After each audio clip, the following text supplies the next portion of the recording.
बिस्मिल्लाहिर्रहमानिर्रहीम नहमदुहु व नुसल्ली अला रसूलिहिल करीम। अस्सलामु अलैकुम व रहमतुल्लाहि व बरकातुहू। मुअज़्ज़िज़ सामीन इकराम, आज आपसे जो गुफ्तगू का मौका मिल रहा है वो दोहा कतर में उलमा इकराम, हुफ़्फ़ाज़ इकराम के नौकरी का हवाले से गुफ्तगू करने का जसारत में कर रहा हूँ। अल्हम्दुलिल्लाह मैं ख़ुद यहाँ दोहा कतर में होता हूँ और मस्जिद में इमामत है और तहफ़ीज़ में भी पढ़ाते हैं। तो काफ़ी हज़रात मालूम करते हैं, पूछते हैं कि भाई यहाँ पे किस तरीके से हम दोहा कतर में हम भी हमारी नौकरी लग जाए और हम भी जो है ना यहाँ पर मस्जिद में लग जाएं, उसका तरीक़ेकार पूछते हैं। और बहुत सारे हज़रात तो बेचारे इतने सीधे साधे होते हैं कि मुल्क में उनको कोई बताता है कि आप इतने पैसे दें, आपको हम वहाँ कतर में भिजा देंगे और वहाँ की आपकी ये नौकरी लग जाएगी। वो बेचारे पैसे भर देते हैं या वीज़ा ख़रीद के आ जाते हैं और फिर यहाँ पर जो है ना बहुत परेशानी का उनको सामना करना पड़ता है। तो इन तमाम वजूहात को देखते हुए मैंने ये सोचा कि आपके लिए एक वीडियो बना दूं जिसमें आपको जो है तमाम चीज़ें मैं सामने रखूं, तो इंशाल्लाह उससे आपको जो है फ़ायदा होगा बहुत ज़्यादा। तो स्टेप बाय स्टेप तरतीब से चलते हैं। याद रखें, दोहा कतर में आने के लिए जो उलमा इकराम और हुफ़्फ़ाज़ इकराम ख्वाहिशमंद आने के मस्जिद में इमामत के लिए, तो याद रखें ये तो बात आपको मालूम होगी कि मसाजिद की ज़िम्मेदारी ये सरकार की होती है कि वो मस्जिदों को संभाले। तो अल्हम्दुलिल्लाह ये कतर में यही सूरत हाल है कि जितनी भी मसाजिद हैं, तहफ़ीज़ें हैं और अरबी मदारिस हैं या जो भी चीज़ें हैं उनको हुकूमत की ज़ेर निगरानी उनको चलाया जाता है। और मसाजिद जो चल रही हैं वो वज़ारतुल औक़ाफ़ के मातहत चल रही हैं और वो बहुत ही मुस्तहसन तरीके से, बहुत ही अच्छे अंदाज से माशाल्लाह चला रहे हैं, जिनकी तारीफ़ को जितना सराहा, जिनकी तारीफ़ जितनी की जाए, जितना सराहा जाए बहुत कम है। माशाल्लाह बहुत अच्छे अंदाज से संभाले हुए हैं, माशाल्लाह आलीशान मसाजिदें हैं और उनका निज़ाम और तमाम चीज़ें जो भी हैं बहुत अच्छे अंदाज से संभाल रहे हैं। अब ज़ाहिर है मस्जिदों में इमाम की, मौज़िन की इनकी ज़रूरत होती है। तो यहाँ पर कतर में और ख़लीज में भी, खुसूसन कतर में मस्जिदों में जो है पाक व हिंद के जो लोग हैं, पाकिस्तान, बांग्लादेश, इंडिया, यहाँ के हज़रात काफ़ी ज़्यादा हैं और बहुत अच्छे अंदाज से माशाल्लाह अपनी खिदमत को अंजाम दे रहे हैं, मुल्क व मिल्लत का नाम रोशन कर रहे हैं और मदारिस के जो है सर फ़ख्र से बुलंद हो रहा है। तो जो उलमा इकराम, हुफ़्फ़ाज़ इकराम यहाँ आने के ख्वाहिशमंद हैं, उनके लिए कुछ चीज़ें हैं जो मैं आपके सामने रखता हूँ। सबसे पहली बात याद रखें कि जो दोहा कतर में आने चाहते हैं उनकी उम्र को, सबसे पहले जो उनकी उम्र जो है 20 साल की उम्र से लेके 48 साल की उम्र के दरमियान यहाँ पर मर्द हज़रात इस फील्ड में आ सकते हैं। पहली बात ये। दूसरी बात, यहाँ पर आने के लिए बहुत से लोग जो है यहाँ पर आ जाते हैं और समझते हैं इम्तिहान देंगे। तो इम्तिहान होते हैं, 2 इम्तिहान होते हैं वज़ारतुल औक़ाफ़ में। और आजकल औक़ाफ़ वालों ने बहुत आसानी करी हुई है कि ऑनलाइन आप तस्जील कर सकते हैं, ऑनलाइन अपनी इम्तिहान का आप अपॉइंटमेंट ले सकते हैं। उसके लिए आपको जो ऑनलाइन जो हो वहाँ पे लिंक है वो मैं आपको डिस्क्रिप्शन में डाल दूँगा, उसको आप देख लीजिएगा। जो कतर में जो इम्तिहान होता है उसके लिए 2 किताबों का इम्तिहान होता है। पहले नंबर पे किताब ये मनारुस सबील, ये इंशाल्लाह आपको इसकी तस्वीर दे दी जाएगी। और दूसरे नंबर पे जो किताब है ये अक़ीदे की, ये अलामुस सुन्ना अल मंशूरा, ये 2 किताबों का इम्तिहान होता है। इसकी क्या तरतीब होती है? पहली किताब मनारुस सबील ये फ़िक़्ह की किताब है। इसमें जो, अच्छा पहले ये बात भी याद रखें कि जो आजमी लोग हैं जो इम्तिहान देते हैं वो इमाम बा का उनसे इम्तिहान लिया जाता है, इमाम अलिफ़ का नहीं, इमाम बा का इम्तिहान लिया जाता है। तो उसमें 2 किताबों का इम्तिहान होता है। मनारुस सबील का जो इम्तिहान होता है ये किताबुत तहारा और किताबुस सला, इसका इम्तिहान होता है। और जो अलामुस सुन्ना अल मंशूरा को जो इम्तिहान होता है ये अक़ीदे की किताब है। इसमें जो है 200 सवाल हैं, इसमें से सवाल पूछते हैं। इन दोनों का इम्तिहान तहरीरी होता है और 40 सवाल होते हैं। 40 सवाल में आपको टिक मार करना होता है, सही गलत आपको बस बताना होता है कि भाई ये इसका जवाब दुरुस्त है, यानी ऑप्शन होते हैं और वो आपको जवाब देने होते हैं। जिसमें से 30 सवाल फ़िक़्ह की किताब के होते हैं और 10 सवाल जो हैं अक़ीदे की किताब के होते हैं। इन 40 सवाल में से आपकी जो है तकरीबन 6 गलतियाँ तक माफ़ होता है। इसके बाद 7वीं गलती हो जाएगी तो फ़ेल शुमार किया जाता है। ये इसकी तरतीब होती है। तो सबसे पहले मैं आप लोगों से दरख्वास्त करूँगा कि जो यहाँ पर आने के ख्वाहिशमंद हैं उनको चाहिए कि वहीं अपने मुल्क पर जहाँ पर अपने काम और सब अपने काम जो भी हैं जारी और सारी रखें, उसके साथ साथ इन किताबों की तैयारी करें। किताब की तैयारी बहुत आसान है, जो उलमा इकराम उनके लिए तो बहुत आसान है। जो हुफ़्फ़ाज़ इकराम है वो भी अगर कोशिश करें तो बहुत सारे हुफ़्फ़ाज़ इकराम जो है यहाँ पर तशरीफ़ ला चुके हैं और यहाँ पर जो है खिदमत अंजाम दे रहे हैं। ये किताब फ़िक़्ह की जो किताब है किताबुत तहारा और किताबुस सला, ये हमारी हिदायत की तरह है कि ये इसमें मतन है और शरह है। ये जैसे किताबुत तहारा, किताबुस सला के भाई नमाज के बारे में और पाकी के बारे में। नमाज के लिए क्या चीज़, मैं इसका इन दोनों किताबों का कुछ खुलासा आपके सामने रखता हूँ कि ये फ़िक़्ह की जो किताब है इसमें दो चीज़ें हैं, किताबुत तहारा और किताबुस सला। असल चीज़ है नमाज, नमाज के लिए क्या ज़रूरी है? तहारत, तहारत के लिए क्या ज़रूरी है? पानी। तो ये किताब पानी से शुरू, यानी जो किताब का जो पहला सबक शुरू हुआ है वो पानी के हवाले से शुरू हुआ है, पानी और उसकी किस्में।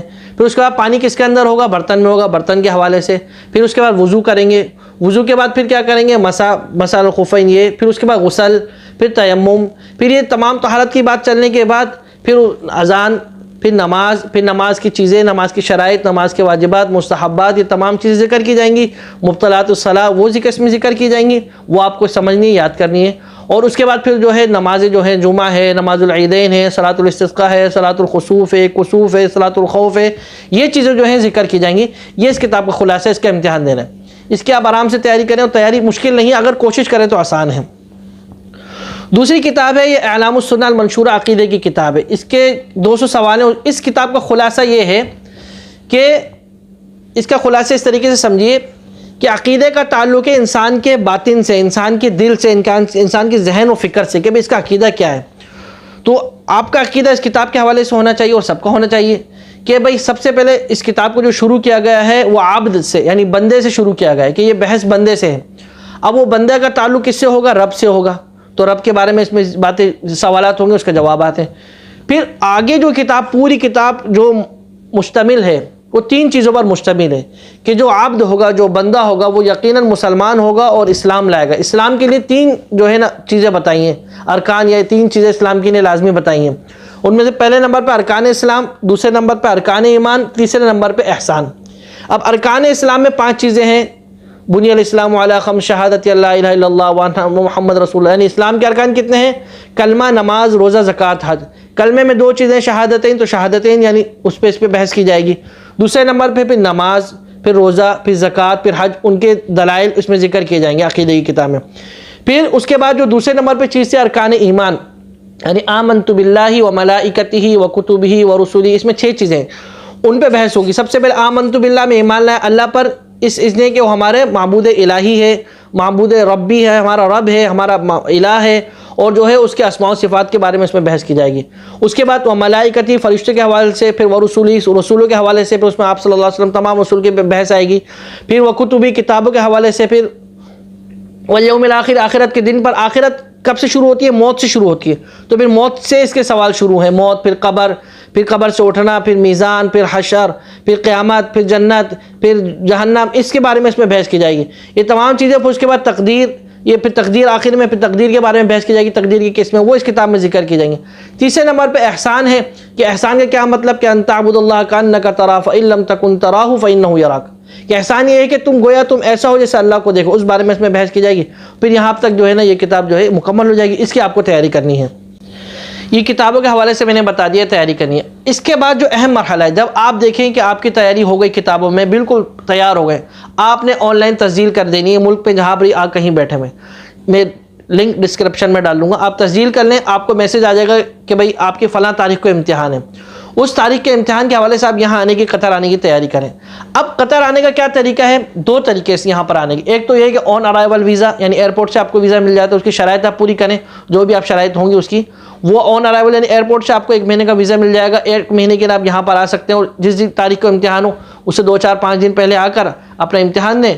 अच्छा, जब किताब का इम्तिहान में पास हो जाएंगे अगर, तो उसके बाद फिर कुरान पाक का इम्तिहान होता है। कुरान पाक के इम्तिहान के लिए 5 सवाल होते हैं, और सूरह फातिहा सुनी जाती है, अज़ान सुनी जाती है, और 5 सवाल होते हैं।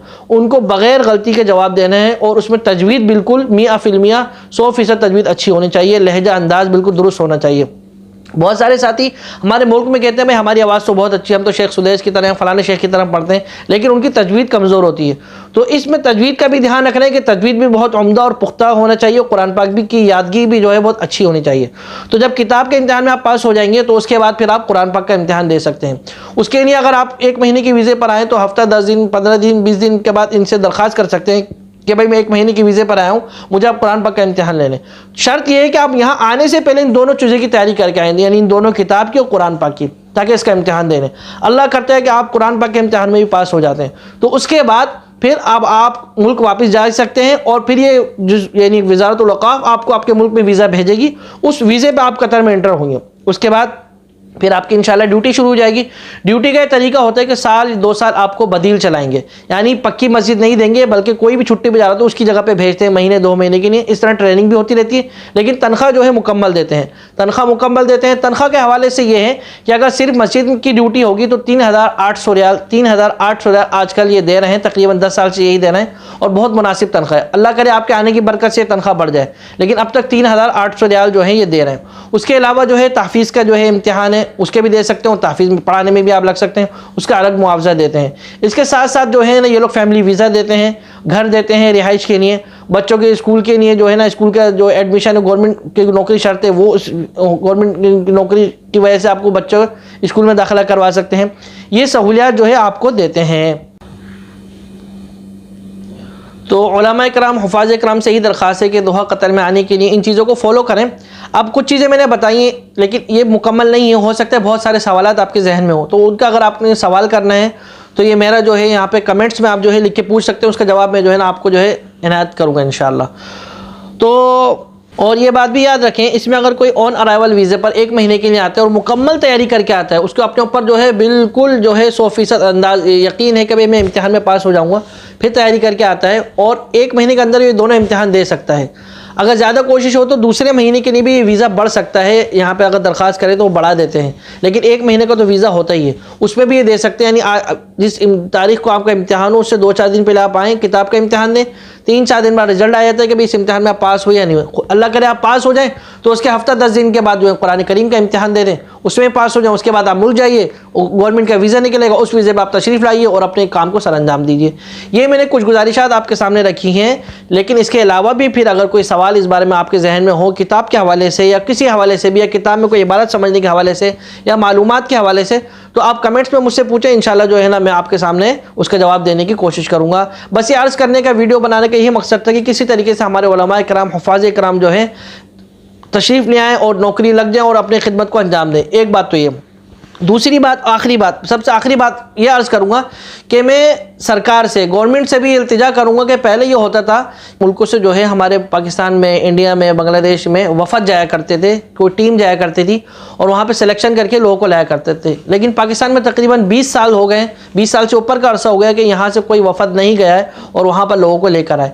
तो मैं अपनी सरकार से ये गुजारिश करूँगा और वफाकी मजहबी उमूर वालों से दरख्वास्त करूँगा कि किसी तरीके से सिफारतकारी तरीके से आप इन लोगों से दरख्वास्त करें कि ये भी तरीका हो सकता है कि यहाँ से कोई वो टीम भेजें और वो टीम जो है ना वो वहाँ पर आकर, मुल्क में आकर और वहाँ पर जो है क्या नाम है इम्तिहान ले और इम्तिहान में जिसको सिलेक्शन करे उसको वहाँ पर ले आए। इसलिए कि अल्हम्दुलिल्लाह एक से एक पढ़ने वाले और एक से एक जो है ना मोती मौजूद हैं। लेकिन ये कि अगर ये यहाँ से जाएंगे उसी वक्त जाएंगे कि जब आप लोग वहाँ से हमारी वफाकी मजहबी उमूर या कोई भी जो है सिफारती इदारा जो है इनसे दरख्वास्त करेगा और वहाँ पर इनको बुलाएगा। अगर इनसे दरख्वास्त करके इनको बुला लिया जाए तो इस तरीके से भी जाके जो है वफद जाके वहाँ से टीम ले आती है, 200-250 जितने बंदे इनको मतलूब होते हैं वो भी ले आते हैं। दूसरा तरीका तो ये है ये अगर हुकूमत इख्तियार करे, लेकिन अगर कोई पर्सनल तौर पर कोई अगर आना चाहे तो उसका तरीका मैंने आपके लिए जिक्र किया है। इंशाल्लाह उम्मीद है कि आप लोगों को पसंद आएगा और आप उससे फ़ायदा उठाएंगे और दुआओं में याद रखिएगा।